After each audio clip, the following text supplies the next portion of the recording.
आज इस्लामपूर शहरामध्ये बार व परमिट रूम असोसिएशनची सांगली जिल्ह्याची व्यापक अशी एक बैठक संपन्न झाली. या बैठकीमध्ये आपल्यासोबत आता सर्व पदाधिकारी व व्यापारी आहेत. तर आपल्यासोबत आता बार असोसिएशनचे अध्यक्ष पंजाबराव अप्पा आहेत. आपण जाणून घेऊया की नेमकी आजची त्यांची भूमिका काय आहे व बैठकीमध्ये कोणकोणते निर्णय झाले. आपण नमस्ते. हा आज जी नमस्कार. आपली जिल्ह्याव्यापी एक मोठी व्यापक अशी बैठक झाली, नेमके बैठक घेण्यामागचं कारण आणि यामध्ये आपले कशा पद्धतीने निर्णय झाले. आज सर्वात महत्वाचं म्हणजे वाळवा शिराळा संघटना आमची पूर्वी होतीच, परंतु इथून पुढं पश्चिम महाराष्ट्र मध्य विक्रेता परमिट रूम बार मालक कर्मचारी ग्राहक संघटना याची स्थापना आज झाली. जवळजवळ 200 सभासद या ठिकाणी आज सभासद झालेले आहेत. आणि जो सरकारनं लावलेला वॅट दरवाढ आणि काही 2 नंबर अवैध धंदे विक्री जी चालू आहे ती बंद करण्यात यावी, अशा प्रकारचे काही निर्णय आम्ही आज घेतलेले आहेत आणि सर्वांना ह्या अटी मान्य आहेत. आता आपण कशा पद्धतीतून पुढे आपली वाटचाल असणार किंवा संघटना कशा पद्धतीने काम करणार आता. महाराष्ट्रामधल्या अनेक संघटना, आहार संघटना आहे, विदर्भ संघटना आहे, पश्चिम महाराष्ट्राची आता ही संघटना आहे.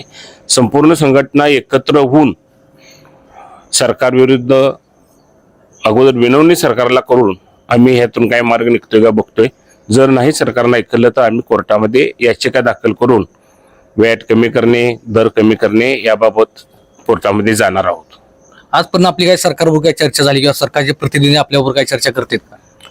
आमची स्वतःची चर्चा झालेली नाही, परंतु ज्या मोठ्या मुंबईमध्ये आहार संघटना आहे, विदर्भाच्या संघटना आहेत, यांच्या वरिष्ठ लेवलला राज्य उत्पादन शुल्क खात्याच्या मंत्र्यांशी चर्चा झालेली आहेत. त्यांनी पॉझिटिव्हली कमी करतो असं आम्हाला सांगितलेलं आहे, परंतु सध्या तर काही निदर्शनास आलेलं नाही की ते कमी करतील असं. आज जे सांगली जिल्ह्याचे जे अध्यक्ष आले होते, रमलिंग गुगरी साहेब म्हणून सचिव आहेत वाटतं महाराष्ट्राचे, ते महाराष्ट्र राज्य देशी दारू दुकानदारचे सचिव आहेत आणि त्यांना यांचा गाढा अभ्यास आहे. त्यांनी कायदेशीर लढा देऊन देशी दारूवर होणारा सर्व अन्याय, वॅट काय असेल ती त्यांनी काही मंजूर करून घेतल्या आणि त्यांच्या मार्गदर्शनाखाली आम्ही आता जात आहोत आणि आम्हाला त्यांचं सहकार्यामुळे आम्ही सुद्धा ह्याच्यात यशस्वी होईल असं आम्हाला वाटतंय.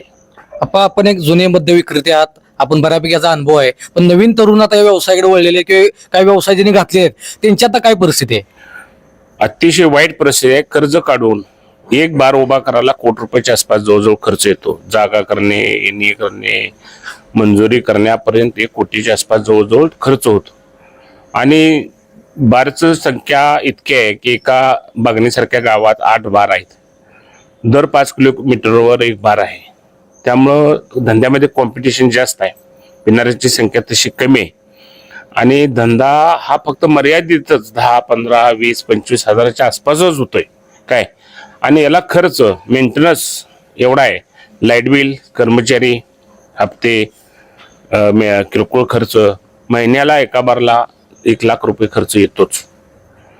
तर सध्या त्यांची परिस्थिती बारची पेरबार चालवण्याची नाही, ते अडचणीत येणार आहेत आणि त्यासाठी सरकारनं लक्ष प्रोटेक्शन द्यायला पाहिजे. जसं तुम्ही लायसन दिलं, महसूल घेताय, तसं तुम्ही ह्यांच्या प्रगतीकडे बी सरकारनं लक्ष द्यावं असं आमचं ठाम मत आहे. आणि शेवटचा प्रश्न, आपण बरेच धंद्यामध्ये अवैध प्रकार बघितला, पण बार धंद्यामध्ये पण अवैध प्रकार आहे असं आपण आता बोलताना सांगितलं, नेमका काय प्रकार आहे तो.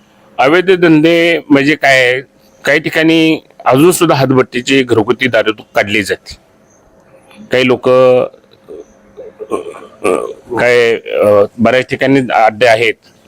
अवैध म्हणजे होलसेल दुकानातून गोव्यातून तयार करून हुबळी मेड, गोव्यातून आणून क्वार्टर्स आणून धाबा आणि धाब्यासारख्या ठिकाणी डोंगराच्या म्हणजे सुरोल ओझर इकडच्या भागातल्या ठिकाणी ही दारू विकली जाते. त्याच्यावर कुठल्याही प्रकारच्या कारवाई होत नाहीत, नाममात्र कारवाई होते, परत ते चालू राहतं. त्याच्यामुळे काय होतं की आम्ही टॅक्स भरून सुद्धा ते गिराईक आमच्याकडे येत नाही. तीच क्वार्टर त्याच रेटने तिथे मिळत असेल आणि लोक डुप्लिकेट पितात, ही वैशिष्ट्य आहे. त्यांचं आरोग्य घातक आहे. कारण हुबळी बेड म्हणजे स्पिरिट आहे डायरेक्ट. आणि देशी दारू हे लायसन्स देशी दारू जे आहे आपलं देशी दारू असू दे किंवा परमिट रूमची दारू असू दे, हे प्रक्रिया करून शुद्ध केलेली दारू असते. ह्यामुळं शरीरावर जास्त इफेक्ट होत नाही. परंतु हातभट्टीनं आणि तुमच्या त्या खराब दारूमुळं पूर्ण शरीर त्याचं संपणार आहे आणि तो संपणार आहे. पण शासनाला काय इशारा द्याल? शासनाला कळकळीची आमची विनंती आहे की तुम्ही स्वतः मार्केटमध्ये जाऊन सर्वे करा. काल आम्ही सर्वे केला तसा तुम्ही सर्वे करा की बार मालक कसा आहे, त्याची परिस्थिती काय आहे, त्याचा व्यवसाय किती होतो, त्याचं मार्जिन किती आहे, त्यांनी काढावं आणि त्यांनी निर्णय घ्यावा की हे अन्यायकारक आहे. आणि शासनाची आम्हाला विनंती आहे की तुम्ही पहिला व्याट कमी करा. सर्वांच्या बरोबर मिटिंग घ्या. तुम्ही मिटिंग घ्यायला टाळाटाळ का करताय? टाळाटाळ करू नका, मिटिंग घ्या आणि मार्ग काढा. सर्वात माझा महत्वाचा असा मुद्दा आहे की कारखान्यामधून निघणारं स्पिरिट मळी हे कुठं जाते, कसे जाते, ते कुठल्या कारखान्यात जाते, त्याचं किती प्रोडक्शन होतं, ते ट्रेडला कसा जातो, ट्रेड मार्गे तो परमिट रूमला काय येतो, अशी का चेन लावली आहे. डायरेक्ट कारखाना ते परमिट रूमला जर दिलं तर मधला थोडाफार आम्हाला फायदा होईल. अशी सरकारला विनंती आहे की ही पद्धत करावी. तर हे पूर्ण मद्य व्यापारी व संघटनेचे पदाधिकारी आहेत, त्यांनी त्यांच्या पद्धतीने सांगितलेलं आहे की जे आता नवीन व्यवसाय यामध्ये तयार व्हायला लागले, व्यावसायिक तयार व्हायला लागले, ते कुठेतरी आता मेटाकोटीला आलेत. त्यांचा व्यवसाय बंद पडण्याच्या मार्गावर आहे. कारण बघितलेला खर्च आवडावे लागणारे लागणारे नियम आहेत, त्या नियमामध्ये ते कुठेतरी बसून त्यांचा अर्थाचा जो अर्थार्जन आहे तो लागत नाही. त्यामुळं शासनाने लवकरात लवकर जो वाढीव दरवाढ आहे तो कमी करावा अशी त्यांची मागणी आहे. एव्हिनियन मार्गसाठी शीतल मार्गशेटे, ईश्वरपूर.